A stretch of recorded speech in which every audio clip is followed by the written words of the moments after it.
success as a Brazilian toy manufacturer led Oded Grajew to launch a nationwide campaign to end child labor.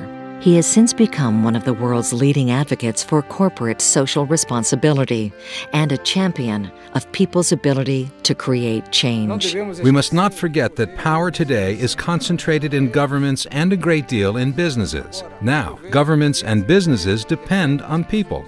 In 2001, Grajew founded the World Social Forum, an annual gathering of more than 150,000 of the world's leading citizen groups who work together to address some of the world's most pressing issues. The World Social Forum is not just an event, an occurrence, nor is it an organization.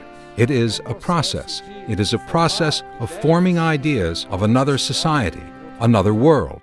In this program, he describes how the World Social Forum has grown and generated hundreds more gatherings worldwide, each expanding this powerful new model for social action.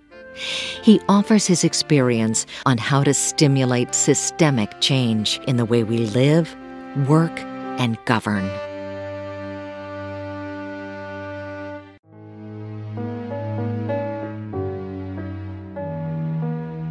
The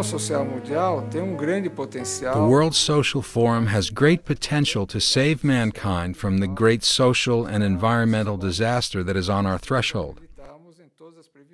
If we believe all the forecasts from scientists, universities, the United Nations, and social organizations, we can indeed move towards sustainable development, to a world of peace, solidarity, and environmental preservation.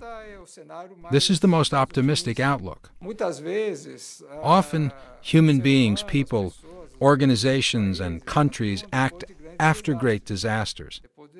After the disaster, we begin to think, well, let's change our lives. Many people in hospitals decide to quit smoking. Many people decide after their child leaves home to have a better relationship with their children. Many businessmen, after great problems, decide to change company management. In the case of mankind, if the disaster happens, there won't be actions afterwards, because the disaster is a disaster of enormous magnitude. The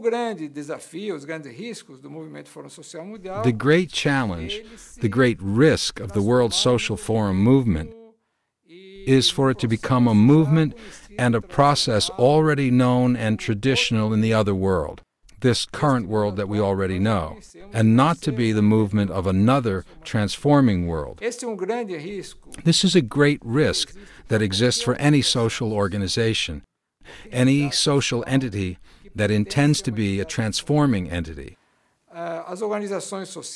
Social organizations, the great transforming social entities, are always created by a small group, usually very idealistic, very bold, very creative, that manages to build a transforming organization.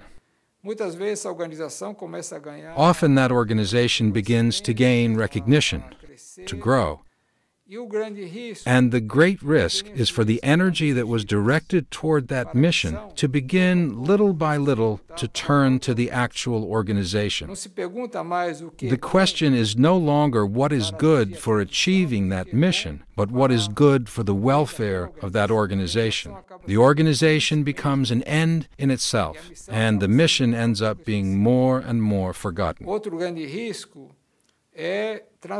Another great risk is to transform the energy that was directed toward the mission into energy for the political struggle to control the organization. Another great risk is when the organization grows and is acknowledged. Doors begin to open. There's more space and recognition, which makes the organization become more and more conservative, more like the establishment, because it doesn't want to lose its recognition. It loses courage, avoids conflict, does not want to displease anyone, and ends up being more a conservative than a transforming organization. They are risks that involve not only the World Social Forum, but I think any social organization that has the idea and the mission to be transforming and improve the world.